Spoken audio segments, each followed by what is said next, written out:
everybody, and welcome to Movie Couple Live. This is a show where we talk about the latest in movie news and pop culture news. I'm Wendy. I'm Dustin. And happy Wednesday. Wednesday. Yeah, kind of. I second guess myself.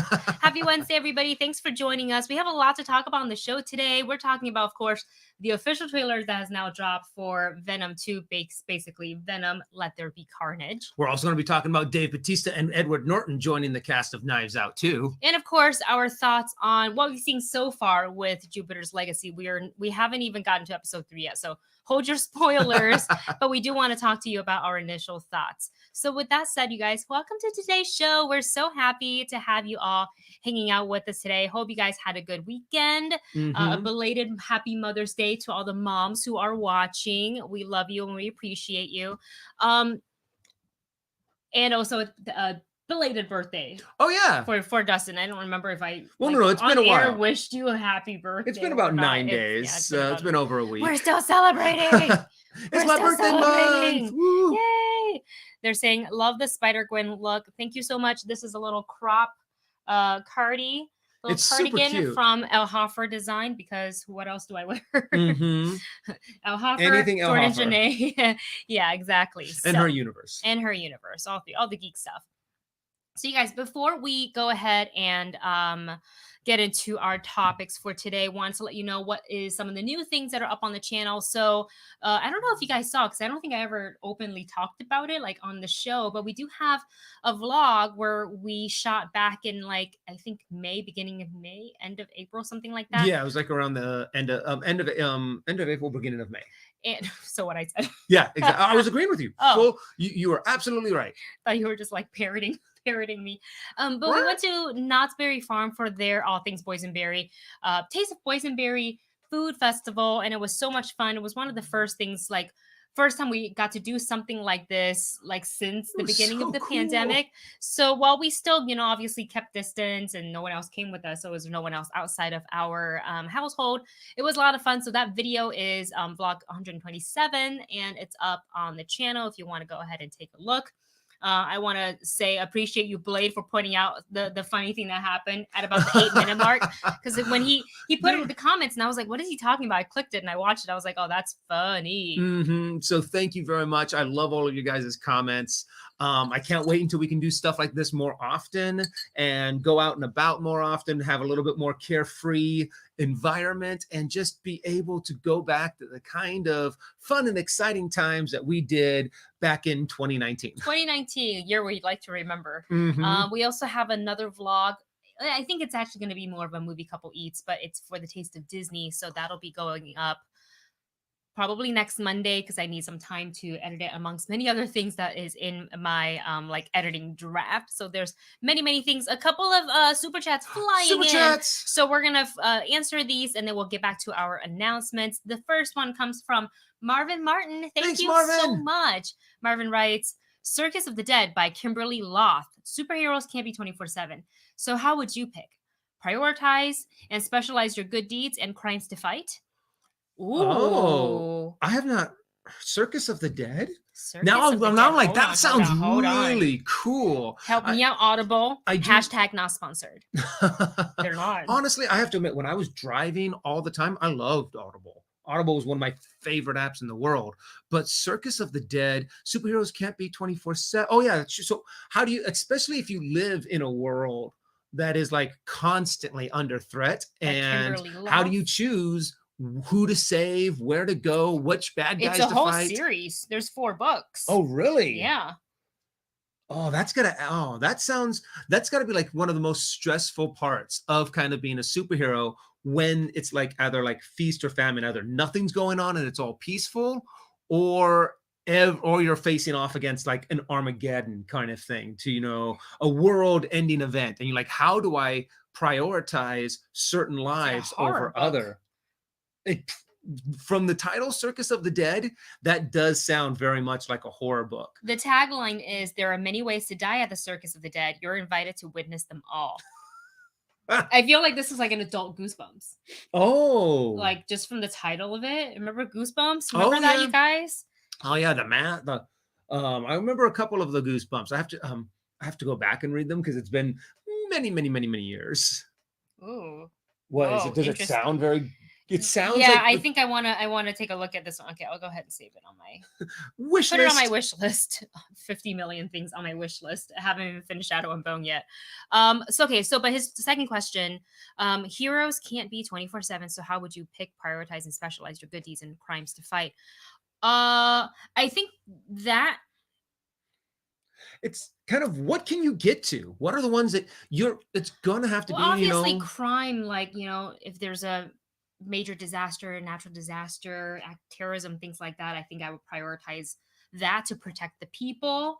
And then good deeds, whether it's like volunteering or donating or whatever, donating time or monetary means, obviously would be like you fight crime. I feel like fight crime first, keep the peace, then good deeds, and then the last thing I would prioritize is those like public appearances. You know how they do those for yeah. some superheroes. Not if you're a vigilante, then they don't want that from you. But if you're like a Captain America, then they definitely want you to like come and like speak at their event and make an appearance and like sign some posters or something like that. I Mhm. feel like that would be kind of closer to the bottom because it's like not about the fame when you're a superhero. It's about saving people with your Well, it's abilities. not only that. I mean, but also if you look at Invincible, for example, what Adam Eve did, Oh, she's great. how she was like, and once she left the team, she was like, I have helped more people than I've ever helped on the team because what she was using her powers for was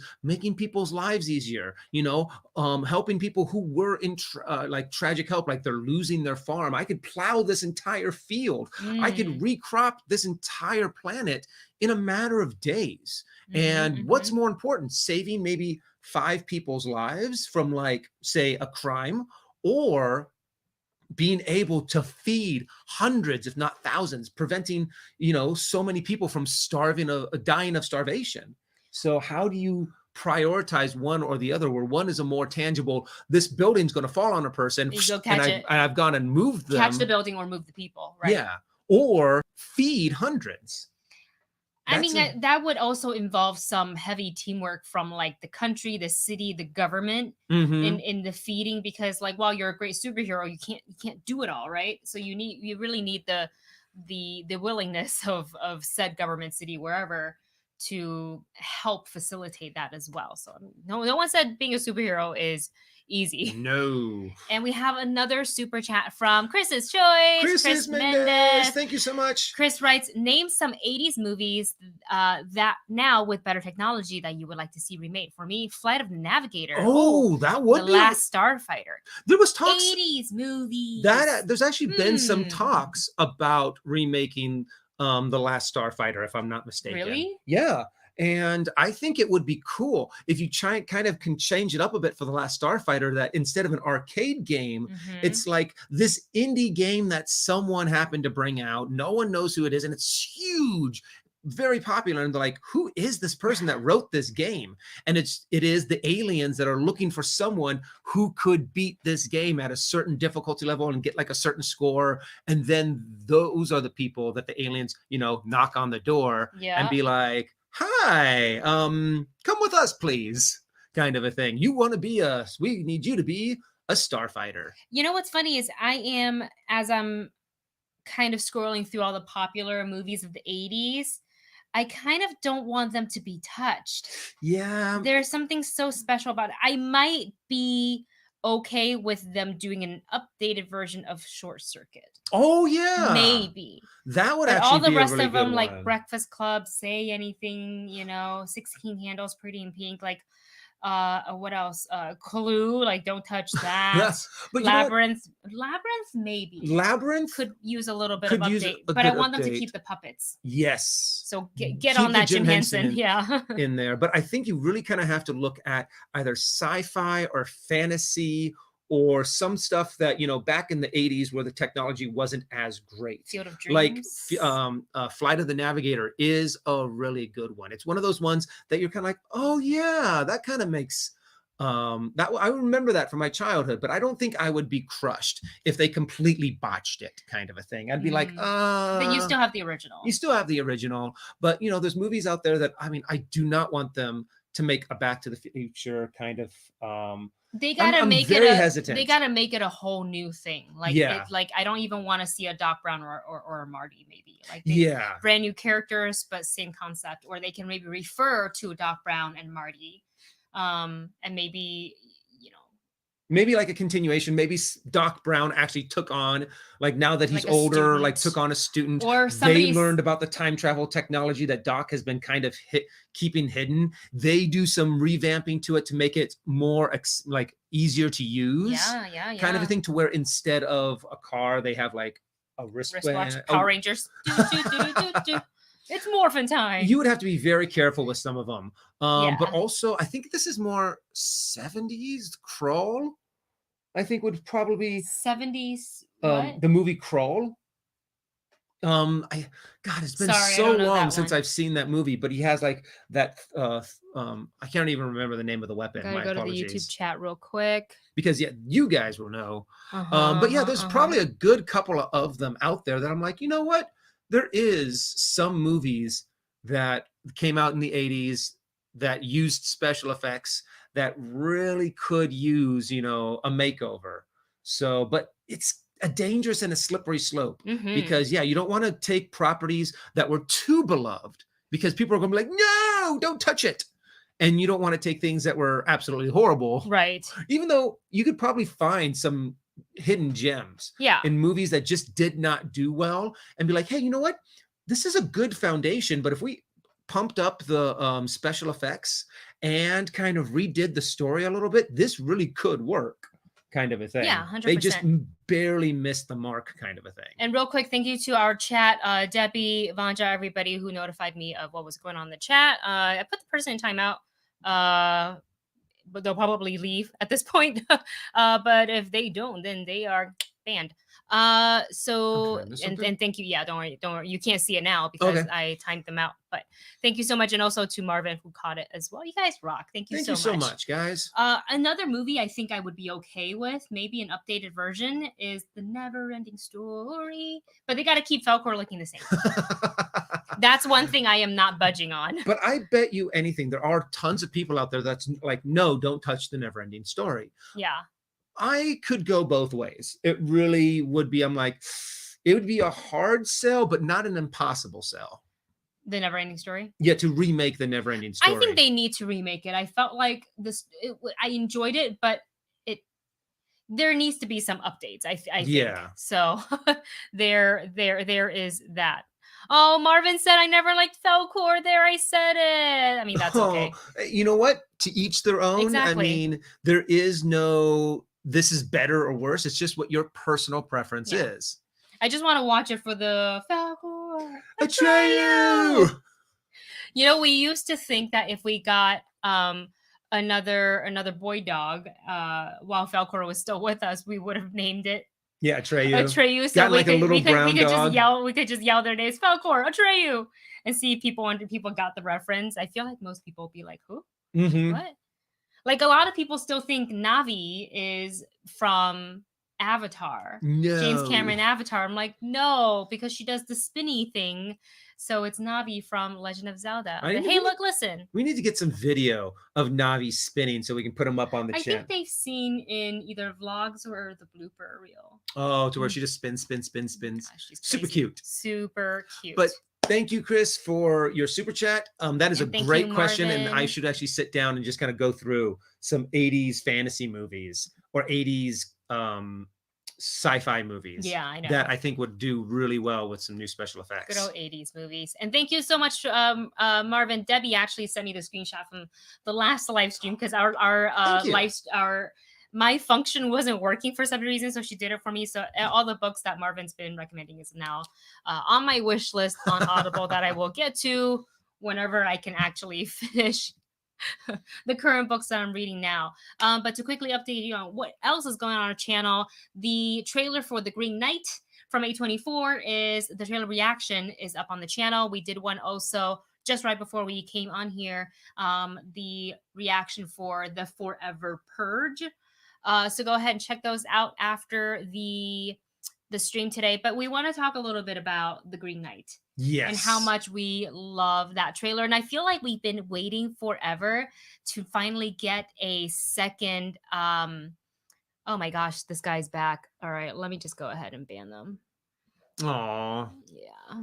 It's always, but you know what? Honestly, when it comes, I've known the story for the Green Knight. I've Mhm. heard it before. As soon as I watched that trailer, so much of those memories started to come flooding back, and I'm like, oh yeah, that's right.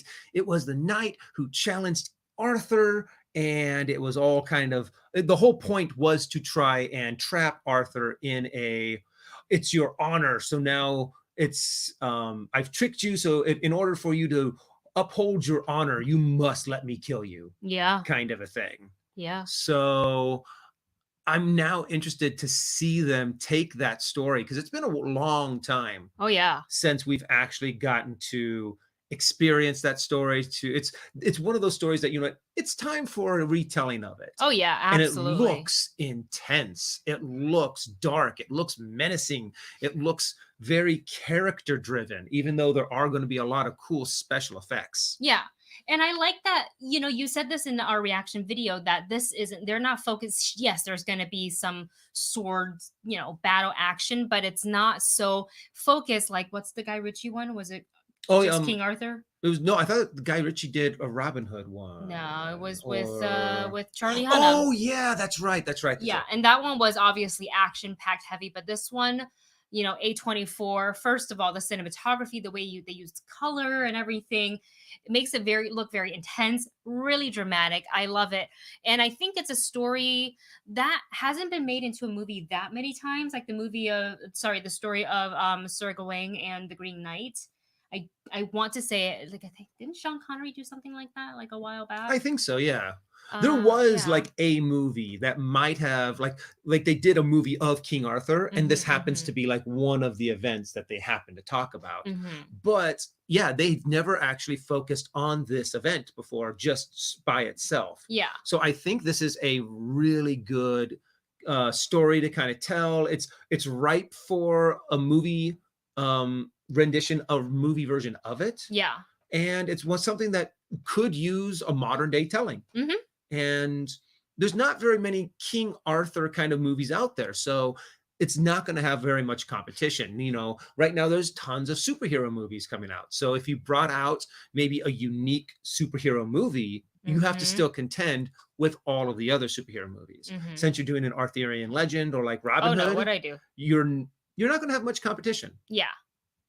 So with that said, we look forward to I mean, I'm such a big fan of so many of A24's movies that I've been looking forward to this one ever since we saw the teaser trailer over a year ago. I've been waiting and waiting, and I think they made like a tabletop game too in theme of this one. So Mhm. I feel like it's really been a bit. So I can't wait to see this movie. And let's go ahead and move on to the next topic. I need to make somebody a mod. I freaking can't with this dude. Yikes. Yeah.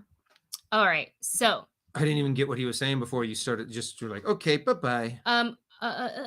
okay. So, okay. I like this next part. So, we got some news flash segment coming up. Let me go ahead and grab our.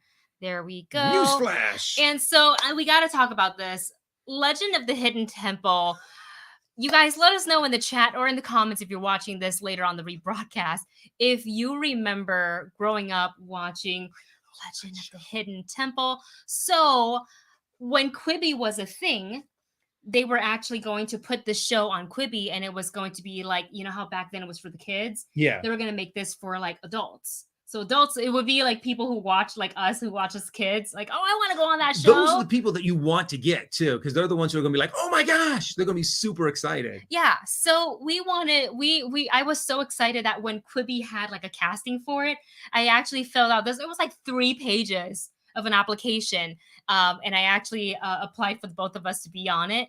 And now we are finding out that it's not dead in the water. It is actually going to be coming to CW. So they've ordered the reimagined adult version of the Nickelodeon reality competition show.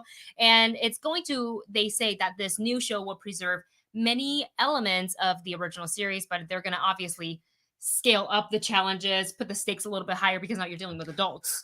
The problem is now is But that we're older, like that means it that hurts more when we fall. that monkey puzzle is going to be insanely I difficult. want it to be like remember full that. Tetris, you know. To do a version of it, yeah. But I just remember that there were so many teams that just did not get past that monkey puzzle, and they were like, it's a pretty easy puzzle, but for some reason they could not do it. And I'm just like, hopefully they make the monkey puzzle a little easier. Yeah. But the adults should be able to get it. Well, should is the key word. And what do you do when you're under pressure? So this reimagined version is going to incorporate a lot of the elements from the original show. The challenges will be taken to a jungle, and obviously it's going to be adult competitors. So the prizes will be also bigger. So I wonder what that will be. And every episode will follow a hero's journey through a mysterious jungle, capturing the team's attempt to enter Olmec's temple, retrieve a lost treasure, and return it to its owner. I remember just always watching and always wanted to do it, but back then, like, I wasn't as fluent in English as I am now. So the trivia segment, the steps of knowledge, I think it was called. I wouldn't know half the answers, and if I did know the answers, I wouldn't know how to verbalize it. And now it would be, I think, a little bit different. However, I will say that my fear of trivia is still pretty big. Like, you can ask me anything, and then but you put me in the spotlight. I'm like, I don't know anything. So, but trivia is usually very difficult. We did apply for the CW show we were working on last night. There was a little application. I was like, let's do it as the team. So, well, I'm pretty sure we won't get cast, but it would still be really cool to try. It'd still be fun to try. Before we move on to our next topic here, we have a super chat. I'm clicking on the wrong thing from Lamont. Small Lamont. Hello. Lamont. All right, Lamont writes, more breaking news. Ellen and This Is Us ending. Oh, I heard about Ellen. It was all over Twitter this morning, so I did read about that. I had not heard about This Is Us ending. So how many seasons did This Is Us get to? Season 5, season 6? There are 5 seasons, so that is a lot of seasons. I am a little sad. Good run. Yeah, it's a pretty good run, and I know it's a very popular show amongst many of the fans. They love it, and but I feel like, and I don't know. There is no article that I'm reading right now where it tells me about why it's ending. Like, here we go. 3 hours ago, it broke. Oh, so season 6 will be their last season. Their last season. Honestly though, I like it when they do that. They're like, okay, hey guys, this is going to be our final season. So that means it's hopefully, if they have a whole season to kind of prep and to kind of be like, okay, we can put a nice little bow on everything, instead of halfway through filming their last season, they go, oh, by the way, you're canceled. Kind of a thing. Yeah, like, I don't like it like that. So it says in the article here from the Hollywood Reporter, so NBC in May 2019 renewed This Is Us for 3 additional seasons, and sources told THR at the time that season 6 would likely be the last one for Mandy Moore, Milo Ventimiglia, and Sterling K. Brown. So this news kind of makes sense. So I just hope it's for the cast and the crew that's working on the show, that it wasn't so out of the left field. They're like, well, what do we do after this? Now we got to go find another job and this and that. So I'm hoping that it wasn't a surprise in that sense. I am happy that they got to have that they are getting to 6 seasons, and I think that's really cool. But that is really sad, I think, for everybody who really enjoys the show. But I hope everybody continues to support these actors and the crew, hire them on whatever your next project may be, and I think that would be cool. So let's talk about Ellen. Ellen's show is ending after this season. With this, like, whenever she starts, this is going to be the last season. I will say I'm really not surprised about this, considering all the news of her, like the toxic workplace, her being kind of mean to certain people. Yeah. And I think there was that one, like, Dakota Johnson interview that was like really awkward, where Ellen's like, well, you didn't invite me to your birthday. And then on air, like live on the show, she was like, yes, I did. You can ask your producer. And I was just like, I can't watch this. This is so like awkward. Cringy. Like it's yeah, I don't want to watch the two argue. Just, and I don't know if it was just like for fun. They're kind of just like, bantering back and forth or not. So I never saw the end results of that. So I don't know, but I remember like watching that part and I'm like, I gotta turn it off. Yeah, I can't watch this. it's a little too awkward and cringy, and you're just like, okay, moving on to something else on TV. But with that said, I feel like there's been a lot of pressure of people, continue to talk about, and like more news are coming out about like if they did work on the show, they weren't treated great. It was like a toxic place, and there was a lot of this and that. So I'm actually not surprised that it's going to end. I will say for the crew that I am happy they get one full season of work, Yes. so they can plan out what their next move it will be. So I think that is really, really good. 19 And seasons That's a pretty that's darn a good long run. How many seasons for the Simpsons? Oh, 20 some, right? Oh no, Simpsons is on like 32. Whoa.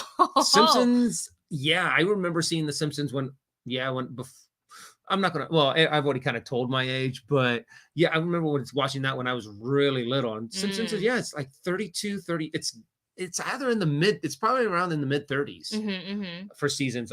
Brand new seasons of the Simpsons. Nice. So can't quite beat that yet, but 19 is still 19 in is the a lot. top 1%. Yeah, 19 is a lot. And thank you to Lamont for sending in another super chat. Lamont writes, I know I'm a little late, but how do you feel about the future of award seasons given the declining ratings and now NBC boycotting the Globes? The Golden Globes. The Hollywood Foreign Press Association, I think it's that's the right acronym. They were asked and they were petitioned to make some changes. And it from some of the articles that I've been reading, it seems like that they made very superficial changes. Like, well, this will kind of like a more of like this will appease you, right? Instead of more meaningful changes. So then this will appease you. That's what the I articles. Hope you're satisfied. Look, it's not it's what the articles are reading like to me. So that's the way I'm interpreting it. I haven't like read too much. Honestly, I haven't read too much into it. But I did see that Netflix has pulled out of like participation. Netflix and what's the another big streaming? HBO. It may have been HBO. I can't remember. Well, and also when your ratings do start to drop, I think award shows are really going to have to change up their dynamic. I think because all throughout society, it's like, what do we want to praise? What do we want to award? What are the things in society and through the arts do we want to raise up and be like, hey, this is an excellent example? Because if you look back in over the last 50 years or so, when you look back at awards and things that they have decided to be like, oh, this is the best movie ever, you look back at some of the first ones, you're kind of like, ooh, that doesn't hold up to time now. Yeah. So it's time to adjust. They need to do some adjustments, and those who aren't going to change are going to fall to the wayside. And so I'm reading this from Deadline that so sources says this just happened, that after NBC canceled, as you guys know now, next year's broadcast, Tom Cruise has also joined the other stars in the protest, and it says in the headline here that he supposedly delivered back his 3 Golden Globe trophies that he's won in solidarity, I believe. And then the streaming services that we were thinking of are Netflix and Amazon. That's what it was. To not participate. So I feel like, I hope that they take this, go back to the drawing table and really think about it and make some meaningful changes, because it's not just like one person that's saying this and that. I think it's several people saying this. And I think when you have an outcry like this, you might want to really take the step back and look at everything, get the bigger picture and say, how can we what needs to be changed? How can we make the change? Maybe bring in some of these people, for discussion and say like, maybe we're not understanding this. So, I would like to see some changes. So, to Lamont's question, how do we feel about the future of award seasons? Considering what happened with the Oscar also this year, and I get it, the times are weird. We're in the pandemic. Like, Yeah. it wasn't the usual full theater full of producers and directors and actors and people of the industry. I feel like now is the time for the awards to kind of catch up to l- examine within itself and say, are we making the right changes? Are we being inclusive? Are we looking at everything? Like, for example, like I think it was the Golden Globes that like said Minari couldn't qualify as a best picture because of the Yeah. language. And I think that really is poo-pooey, especially if you look at Minari. It was directed by an Asian American actor, director, and it was produced by an American production company, and it was filmed here in America. But just because it was an immigrant story and Korean was heavily used in the film, so they're like, "Oh, it's a foreign film." It's like, well, it actually isn't. It's like I'm still a little salty about that. But anyways, I'm Well, and sorry. no, I mean, you have to change with the times. And if they're going to put this front of, yes, we're changing, Mm-hmm. and then they really don't, Mm-hmm. or they put forward changes that people are like, that doesn't do anything, you're Yeah. going to get some backlash. And this is going to be the Golden Globes Did chance. you hit the That camera? was me. I'm sorry. This is going to be their chance to be like, okay, we will now make some serious changes. If Yeah. they don't, they're going to be in trouble. Yeah, I would say so. Shout out to Louise who is watching us today. Louise says, "Wish I could donate, but I can't. I'm sorry. Don't be Don't worry sorry, about it, guys. man. We never expect, like, donations are not expected, but obviously always appreciated. So we always appreciate the support. You guys watching, helping us support the channel is always great. Hitting that thumbs up button really helps us out on that YouTube algorithm, Put something because down in the I comments. don't yeah, I don't know what's up with the algorithm, but yesterday, no one, like none of the reactors, if they did a Green Knights trailer reaction, their trailer couldn't be found if you search it in. But like our trailer reaction from last year showed up. Which is weird And how I was those like, those algorithms what work. is going on? So I don't know. Anyways, should we move on to the next topic? Yes. All right, let me go ahead and see what is up next. Oh my gosh, okay, I'm excited to talk about this. Regina King, you guys. Regina Oh, I'm King. so excited Regina about Queen? this. Regina King, the queen. She really could be called Regina Queen. But she let her be the king. Yeah. So she is set to direct an adaptation for Bitter Root for Legendary. This is going to be a whole movie. So Legendary has closed the deal for Regina King to direct and produce. And I think also Kugler is also in on this as well to Hmm. produce, which is so great. I'm really excited for this, and I think after we saw her performance isn't everything, but Yeah, specifically if you true. want to kind of tie into that comic book realm, take a look at her performance in The Watchmen, which like I think we So watched twice good. through now. It's That was so such a good good. series. Her as a director, definitely making waves. If you haven't seen One Night in Miami, you really should. So this story is set during the vibrant harem renaissance of 1924, for a refractor family of a once great monster hunter faces an unimaginable evil that descends upon New York City. So that already Sounds awesome. sounds awesome. And I think, Dustin, you were reading into a little bit more of Bitterroot, and you said this is quite a new comic. Yeah, it came out in like just I think the very first not episode, the very first issue of it came out in 2018. And the fact that it's already picking up this much traction and people are like, this is good. I want to now go out to Amazon and buy like just like the first volume of this comic. It sounds really interesting. And I like how they're mixing it in with social issues on how it's actually racism and hatred that turns people into these monsters that they have to hunt down. And there was a big talk in the comics about, can you actually save these people that have turned into monsters, or do you just put them down, kind of a thing.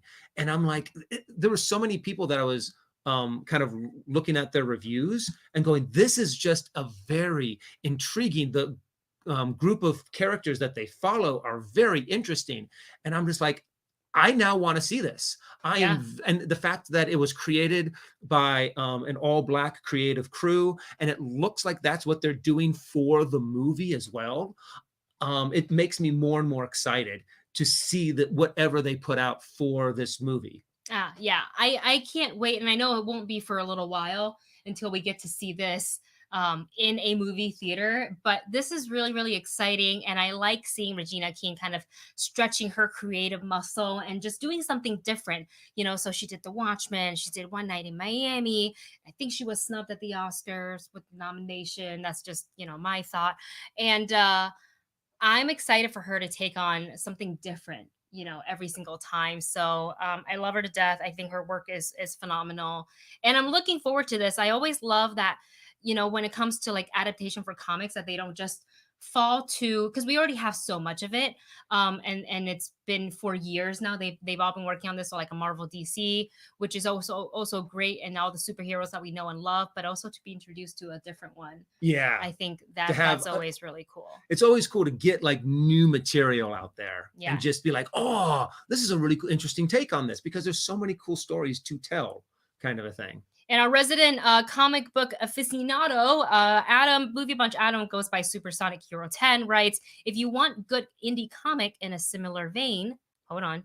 Oh, there we go. Look up Machine Gun Wizards. Elliot Ness and his Untouchables team versus El Capone and a magic mafia. Ooh. Whoa. There you that go, sounds guys. like fun. There you go. Just take a little bit of history, that events that actually happened, sprinkle in a little magic. Kind of like, they've done that so much with like World War II, like what they did with Hellboy. They took Nazis and then added magic to it. Yeah. Take real world events. I mean, just like in Bitterroot, it takes place during the 1920s of the Harlem Renaissance. Sprinkle in a little magic in there, sprinkle in a little bit of supernatural stuff, and now you have a really interesting story to tell. Exactly. Well, you guys, we're going to go ahead and move on to our main topics today, starting with the trailer for Venom, Let There Be Carnage. So I was wondering exactly how they were going to do this, but you and I, for like a first look at the trailer, they're calling it the official trailer, but to me it still feels very much like a teaser, even though it was quite long, just because I just thought we would get a little bit more of Cletus, a little bit more of Carnage, but they're not going to put that in the first trailer. Yeah, true. I think the whole purpose of the first trailer is to give you a reminder of the good things that we liked in the previous movie, which is the relationship between Venom and Eddie Brock, some of the really good action, and the fact that we're going to get, and then what we're going to look forward to in the next one, which is Shriek and Carnage. They also said that there is another symbiote, or do you guys say symbiote or symbiote? I'm confused now. I think we just need to stay with symbiote, because after everyone tore them apart on that first, and everyone made fun of it, they're like, okay, we're going to change it. Maybe that is the way certain people say it, though. I don't know. Maybe it can be said both ways. But I will say that, oh God, I lost my train of thought. Oh, I heard that there is another symbiote suit, and that is the I can't remember the actor's name, but he is looking at the newspaper. Oh, and they're saying that he is Toxin. Okay. Yeah, is that a symbiote? You know the comics. I think Toxin. I know Anti-Venom, and I know there's a couple of them, but yeah, I think Toxin is one of the newer ones that they've put in there. Symbiote, right under it. Symbiote. That's great. Symbiote. The English language is fun. You can say it however you want. But honestly, I felt like I wanted a little bit more of Carnage, the character, not like actual physical graphic Carnage. In the first trailer, I wanted to see a little bit more of Woody Harrelson. But as a first trailer, I think they need to kind of remind us the tone and everything, and of course to focus on Venom himself, because the movie is still called Venom. But don't forget that this is being directed by Andy Serkis, so I can't wait to see sort of his like fingerprints on this, his style, and I can't wait to see how far he's able to either push the actors or let the actors go when it comes to movement and creativity, in those, when they're in their symbiotes, because we all know Andy Serkis is like the master of mocap acting. Like, he's so expressive. He's so great at changing his body language and the intention. Like, he is And also the fact that during Lord of the Rings, he was part of the second unit. He did stuff. I think he was part of the directing process, even in Planet of the Apes. He's done a lot of he's done a lot of stuff behind the camera. So I'm excited to see what he brings to this now that he's very much in the lead chair. And also, I love what Jack said. The cooking scene in the trailer is hilarious. It really made me laugh out. Like it can be a little cheesy, a little cheeky, but I kind of had fun with it because I think I just miss movies like these, and it just looked like a fun time. But I think the MVP moments, I guess the best moments in the trailer were all the ones with Mrs. Chen. Yes, I thought that was good evening, you can't eat Mrs. Chen. Somehow, Mrs. Chen. I thought that was really funny. We won't eat Mrs. Chen. No, you cannot eat Mrs. Chen. Because what? Chocolate. Nothing. She's like, so you won't protect me anymore? What are you gonna do? Stop protecting me? We won't eat her. Yeah. No. I look forward to the second trailer for Venom, Let There Be Carnage, a little bit more carnage. And based on the comment section from our reaction video, because I had forgotten what rating the first movie was, it was rated PG-13. Most likely they're gonna keep that rating for this one. However, I really would have another world in a different universe, multiverse. I would have loved to see this movie in R for Carnage. I think to really embrace, and I think all that is Carnage. I really think you could have pulled it off with this one. If you made the first one PG-13 and the second one R, you're still going to get the big fans that loved the first one to come back and see it, even if they're underage and they have to sneak it, like buy a ticket for another movie to get in. But yeah, especially with Carnage, because Cletus Cassidy is a psychotic serial killer. So, I mean, to sprinkle in a little bit of natural born killers in there with, Woody Harrelson, who can play that role insanely well.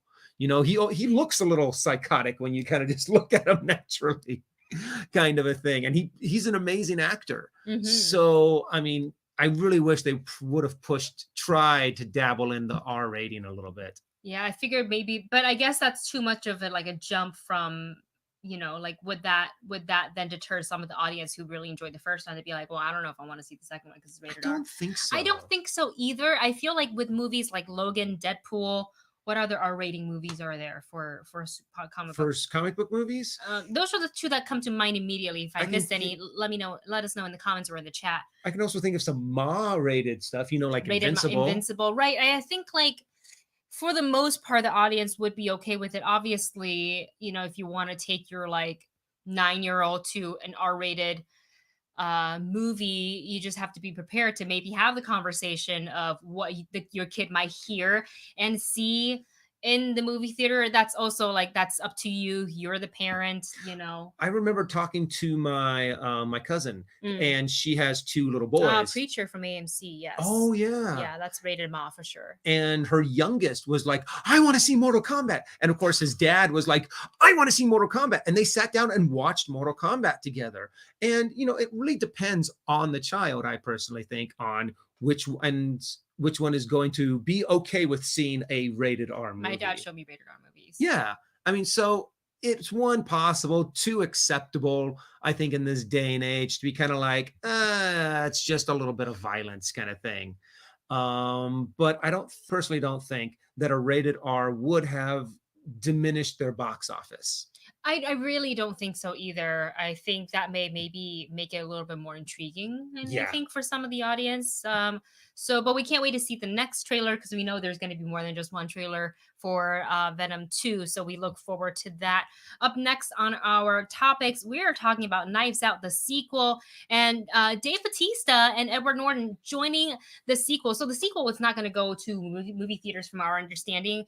Knives Out 2 and 3 is going to go to Netflix. And you read about the budget. It was $400 million for both of them.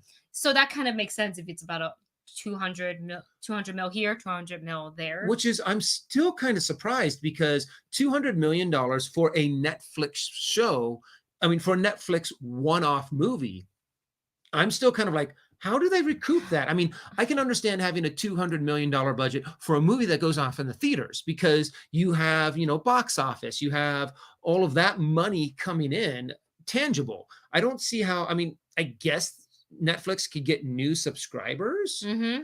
And keeping old subscribers. So maybe there's an algorithm that kind of calculates And like how new many times it's been subscribers as downloaded. opposed to how many, like the pluses versus the minuses kind of a thing. How many people stayed on Netflix because, oh, this is a new awesome movie coming out, and how many new subscribers you got. Right. Yeah. So we'll see. But that is a pretty hefty budget there for a film. So it makes me wonder who else is they're looking at to cast, and they just haven't released to the public yet, because that's a lot of money. Like does the 200 or the 400 mil go to not just paying the people that are in the film, but also perhaps marketing, or is that a separate budget? We don't know. I don't feel like it needs too much marketing considering the success of the first Knives Out. Like If you guys haven't seen really it, liked it. I remember seeing it at TIFF and I was like, wait, what is this? Mm-hmm. This is good. This is if you love a murder mystery, if you love a clue, this is definitely something to check out. So as of right now, we don't know who Dave Bautista and Edward Norton are going to play, but we do know that Daniel Craig is back to reprise his role. Yes, which is perfect. What's that I love one it. line about the donut? There's a hole inside of the donut hole, which is another hole in itself. And he's just, for a moment, you're just sitting there going, huh? Has he lost it? I think it was an improv line, was it? It not? was. I think Rian Johnson was very much like, dude, just go for it. And Daniel Craig was like, I have something. I have a rant that I want to go on. Just can I do it? And he was like, go for it. But think about all the actors in the first one. And I felt like they just had such a great time. Like, okay, this is the script. But when you put so many actors in one room, they said it was kind of like summer camp for everybody, where they never went back in their trailer. They just like went downstairs to like hang out with each other. Mm-hmm. And I think that creates really fantastic chemistry amongst the cast, and it creates really cool moments like that where the director is like, yeah, here's the script, but like, if you really want to try something, let's let you be creative and try something. So we can't wait to hear more about Knives Out, the sequel, and the third one. Curious if they're going to be filming the two back to back, kind of a thing. If they're going to be kind of if it's the same story, then yes. If it's not, if it's two separate stories, or if it's a continuation of one story, yeah, I'm curious. I imagine they're not going to go back to Marta's like story. I think so. That's done. She's gotten the house. Unless they explore another aspect of the family. Like, I definitely want to see Toni Collette back playing her role. I want to see Jamie Lee Curtis back playing. Like, they are all so much fun. Or like, what's Chris Evans doing? Yeah. Now, he's in prison. Yeah. Well, like, is he wearing the sweater still, or or what? Like, I need to know all these answers. Moving on to our next. We do have a super chat. We do. You're right. I'm sorry. I think it was by Amr. Yes, it was. I'm sorry, Amr. All right, Amr writes, how cool would it be if in the end credits we get to see Spider-Man make a cameo to set up Venom versus Spider-Man movie? I feel like people were waiting for this since the first Venom. Yeah. Would love to see them do it, or even it's just, I don't even need to see a Peter Parker or Spider-Man, maybe just the mention, of Venom, seeing a photo of him and making some sort of comment, or maybe they do kind of face off each other or something like that. You know what might be interesting? In a mid-credit scene. Is if in Spider-Man, in Venom, they actually never show Peter Parker. The whole time, if Spider-Man's ever there, just don't acknowledge that it is Tom Holland kind of a thing. So you can still have that little bit of suspension of disbelief that Venom is not in the Marvel Cinematic Universe. I think that's the big problem. Yeah. Is the fact that Marvel has a say in the use of Spider-Man now. So if Marvel's like, yeah, okay, we like where Venom is right now, you can now have him be kind of like a side story in the cinematic universe with Tom Holland, or just make it so I wouldn't be surprised if they just just make a different Spider-Man. Yeah. Kind of a thing, to where it's mainly focused on Venom. So don't worry about developing Spider-Man too much. But they might do it in this one just to kind of start rounding out that Spider-Verse that I think Sony is definitely trying to walk towards. Like we heard about the possibility of a Spider-Woman film. You know, we have, what is it, Into the Spider-Verse 2 that's in the works. We have Spider-Man 3 that's coming out, and like I would, and Morbius too. So like I would really love to see all of that come together. Does Marvel own Venom? No, they do not. I mean, Marvel, the comic. Well, they own the comic. Yes, What I but think the Jack movie is rights, talking right? about is the movie rights. That's still Sony. That is still 100% Sony. I think all the Marvel, spiders. yes, Yeah. Marvel. I mean, sorry, Sony technically owns everything Spider-Man. So when it comes to Spider-Man's villains, when it comes to Spider-Man's other characters in there, J. Jonah Jameson would be owned by Sony. Spider-Man is owned by Sony. Venom is owned by Shriek. All of Miles Morales, Gwen Stacy are all a part of Sony. Sony owns those rights because when you normally buy a package, when you buy the rights to a character, you get you don't get just the character, you get the package of characters, so you can make a movie out of what you want. So technically, Sony has the final say on if it's something that's all owned by Sony. They can do whatever they want. They don't have to be like, hey, Marvel, can we please do this with our property that we own, kind of a thing. But I think there is a collaborative effort. Yes. Because now that Spider-Man is technically a part of the MCU as well, they want to make sure everything's cohesive. Venom has not been properly introduced into the MCU, so I think they have a lot of leeway to do what they want with that, and if they choose to integrate Spider-Man or Peter Parker into it, even if it's just as a cameo, they can. But we will wait and see. I think if they do add Peter Parker into this one, more than a mid-credit scene, it might be too much. Because we're getting Shriek, there's Toxin, there's Venom. I think there's Carnage. An end credit scene would be perfect. And don't have Spider-Man talk or say anything, and just have it kind of like what they did for Shazam, where they just showed Superman. So they know that Superman's in the world. And in Venom 3, after you've kind of had a chance to talk to Marvel, honestly, since they're now in Marvel Cinematic Universe, they have the multiverse, have it be a different Spider-Man. And if you want to bring Tom Holland into it, you could have a glimpse to where if Tom Holland's going through all these different multiverses, he passes through one to where you see Venom and this new Spider-Man. That would be cool, I think. Yeah. I think you could have a completely different Spider-Man and just be like, yeah, this is in a different universe. Well, there you go. Before we dive into our final topic, we have a super chat from Marvin. Oh my gosh, Marvin. Thank you so much. Thank you so much. Okay, Gorilla Book, not Audible, sorry, but recommend our author Frank E. Peretti and YouTube video scientifically accurate TV songs in favor of Dragon Tyrant. Ooh. Let me take a picture of this so I don't forget it, since I can't add it on my Audible. Oh no, where's my camera? Bloop. There we go. Got it. Thank you, as always, Marvin, for your recommendation. Gorilla Book, that means I got it. I wonder if it's available on a Kindle for ebooks, because I'm trying to not get back into the habit of buying physical books, not because I don't love them, it's because we don't have space for them. I keep buying books, and then it's like and then the shelves break. Yeah, and we'll have to buy more shelves, and we have no place to put the shelves. So which is why I went the route of ebooks, which still makes me miss. It's really weird holding a tablet to read versus being able to flip the page, and I don't know if it's weird to say this, but smell the books. Yeah. And also, I have 110 bookmarks now that sit in a drawer and I don't use because I have nowhere to put the bookmarks. And one last thing to what Adam said about there being more than one Spider-Man. You can listen.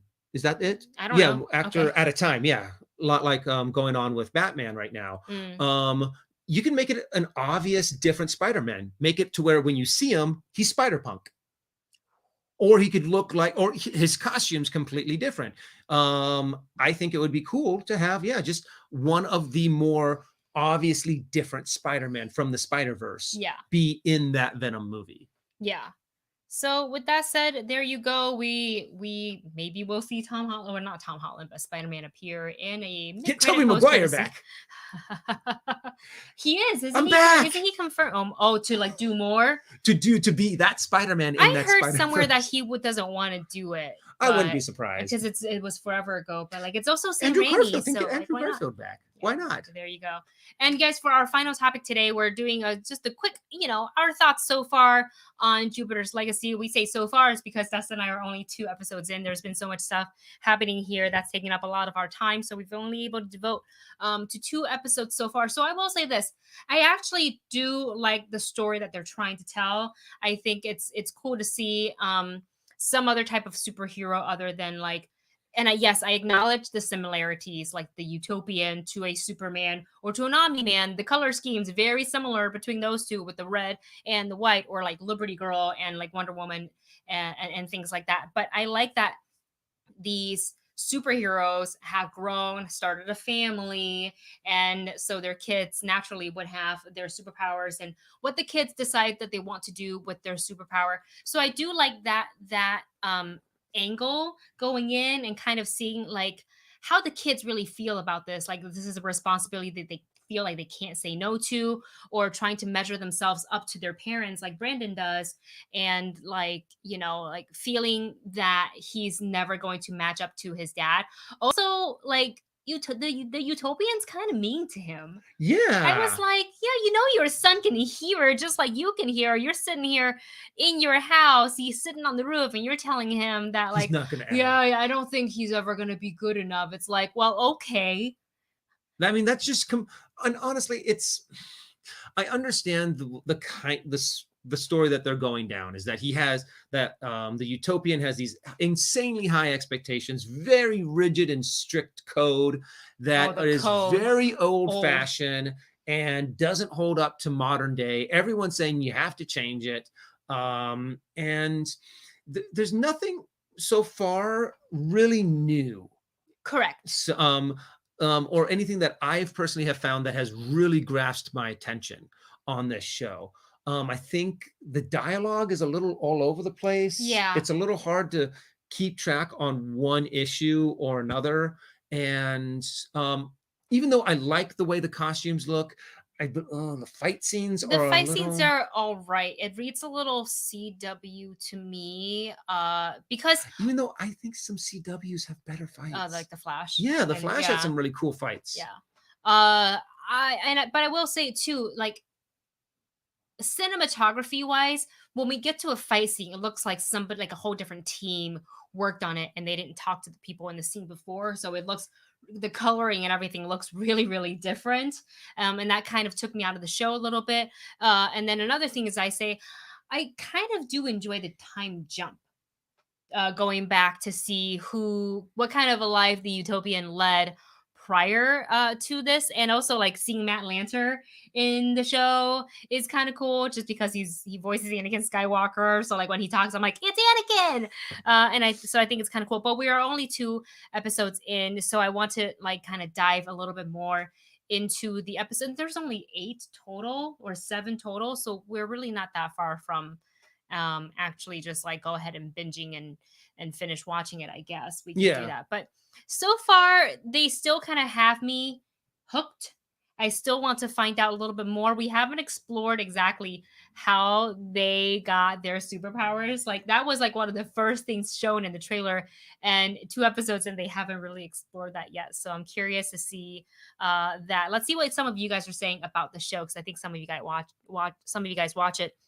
Jack says you get more of Chloe's story, which I'm kind of interested, because she's so like, no thanks, that's not for me. I'm a model. I'm happy living here in LA. I don't want to talk to my parents. Not going to dinner. And I think seeing how the Utopian treats his son, like I would kind of be like, you know what? No, I don't want to be a part of this. I don't want, like, and the whole like, you have the power, you have the gift, and she's like, yeah, but no thanks. Yeah, that doesn't mean you get to tell me he's more what I do with it. Right, and he seems to be more superhero than dad more than half the time. Yeah, Which is like a way to distance yourself from your family. and the fact that you were never, it really does seem like you were never there unless they were in trouble. So Exactly. now it's kind of like they're associating, oh, my dad being around is only here to yell at me and fight with me and say I'm doing things wrong and to punish me, kind of thing. You have to be there for the good times too.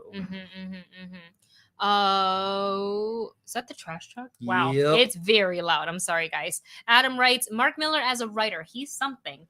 Look at the original comic of Kick-Ass, for instance. And then he says, for the record, I love the comic version of Kick-Ass, but I think the movie is better. I don't think I actually read the comic book, for yeah. Kick-Ass, but we enjoyed the movies, Mhm. but the first one in particular. Yeah. Because I know there's two. I like the first one a little bit better. Soccer TL writes, I'm not the only one. It seems a little disjointed and contradictory in some places, but I've only seen 4 episodes. So that's kind of like where we are too. Like, I don't hate it. I kind of like it. I don't love it just because it felt a little disjointed, a little Yeah. convoluted at times where I was like, And I whoa, there's a lot happening. do have to admit, your enthusiasm for watching a show does get diminished a lot when you've heard some people, some reviews who are like, oh, the ending is just so not satisfying. Now, we haven't seen it Yeah, yet. don't tell us. I'm not going to read the comments. Please don't tell us what the ending is. Don't tell us. We're going to work in that direction. Yes. But, it's kind of like, okay, well, there's a whole bunch of other stuff that we would really like to watch and get to and be able to do reviews for later, first, kind of a thing. Exactly. Well, you guys, with that said, we're going to go ahead and end our live stream here today. Thank you so much for hanging out with us. We love discussing all the topics with you guys. We will be back on Saturday with another live stream. It'll still be 2 p.m. TT. Yes. Where we'll talk about the latest episode of The Bad Batch, because that comes out on Friday, and whatever other news that happens to drop from now until then. So thank you all so much for watching. Just want to let you guys know, I think we remember us talking about A Quiet Place 2 coming to theaters. There's a link in our video description if you want to go ahead and check out the movie in theaters. If you feel to do so, we're going to be watching it at a Cinemark, and the link is for one, if you want to check out the showtimes they have for they have an early screening of the movie, 1 day early. It's going to be May 27th. The screening is at 5 p.m. and that includes a live Q&A with actor director John Krasinski. Now that one, he's going to be appearing live at the Playa Vista location. So if you're like, oh, what happens if I don't live there? I can't get to that location. But if you get the same showtime, that Q&A will be live streamed to all the other Cinemark locations with the same showing. So just make sure when you're picking your tickets, you pick the one that says A Quiet Place Part 2 with Q&A with John Krasinski. Don't just book the regular one, because then you won't get the Q&A. So link is in the description for you to check out. You guys, thank you so much for hanging out with us. We will see you on Saturday for more nerdy topics just like this one. We'll see you then, guys.